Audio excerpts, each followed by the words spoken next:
Fun fact about Israel, Israel is known as the startup nation. Shalom, everybody. My name is Akiva Gersh, and welcome to Israel in 5, where we give you everything Israel in 5 minutes.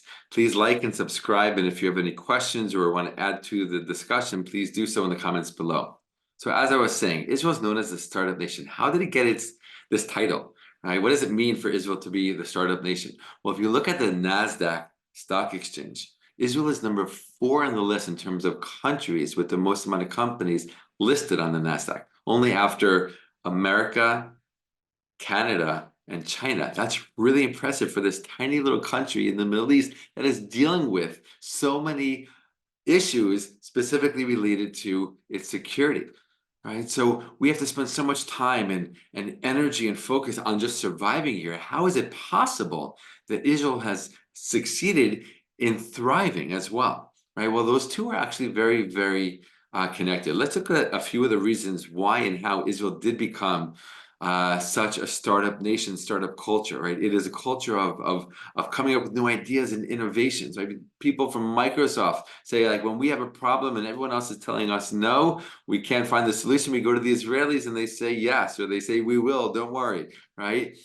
Companies around the world have come to understand and respect Israel's startup culture greatly and know that there's something about what's happening here. There's something about the people, the society, the culture that just breeds innovation, breeds different ways of thinking, and breeds this belief that yes, we can overcome previous challenges and come up with great solutions to the problems facing our world. So again, let's focus on a few reasons why and how Israel has become the startup nation. One is the military, right? We do have to spend a lot of our budget on defense, right? And we have enemies everywhere we look, and that's been the case since the creation of the state in 1948. So as a result, the IDF has had to come up with innovative ways, innovative technologies to defend itself and to protect the people of this country. And some of those technologies, which start in the army, then go out into the civilian sector and become inventions and innovations that are changing the world,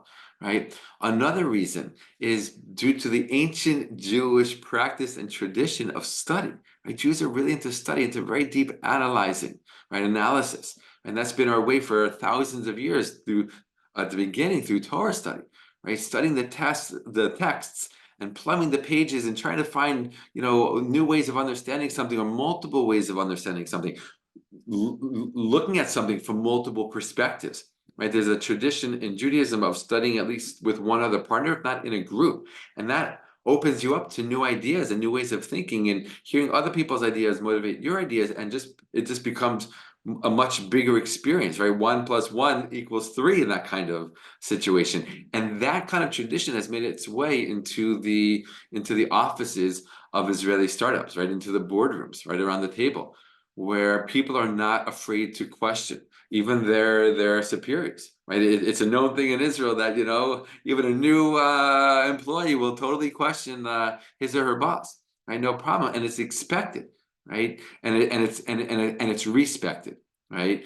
It's not a rude thing to do. It's just something that let's see what we can do. Let's push the envelope here. Let's see, maybe we didn't think of something. Who has an idea? Who has a solution? Let's be open to anything and everything. And that's a huge part of the culture here as well, is this really, let's sit together, let's talk together, let's think together, let's challenge each other, because really we're going for the truth here. We're going for a solution, we're going for an answer, we're going for an innovation.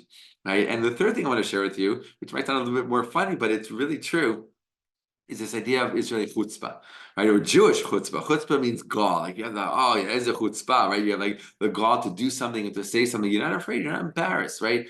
It's for a lot of American companies, when they first worked with Israelis, they're not used to it. In their offices in America, everyone's wearing a suit and a tie and nice polished shoes. In Israel, people are coming into the office with jeans and a t-shirt and like flip-flops sometimes, really, right? Because it's a more relaxed culture, and it's a space where people are again allowed to kind of be a little, as we call it, chutzpahdik, right?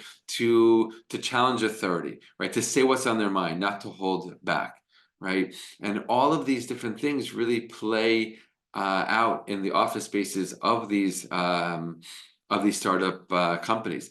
The last thing, actually, I want to share one more thing, and that's the ancient Jewish value of tikkun olam, of fixing the world. So many of these startups are motivated to find solutions to the problems of our world, right? There's so many problems. Israel has gone through so many challenging moments and years and decades, and we found solutions for those problems. We've overcome those problems, and then we take those solutions and we export them around the world, right? Sharing them with others because it plays into our belief of we are here to do something good for the world, in the world.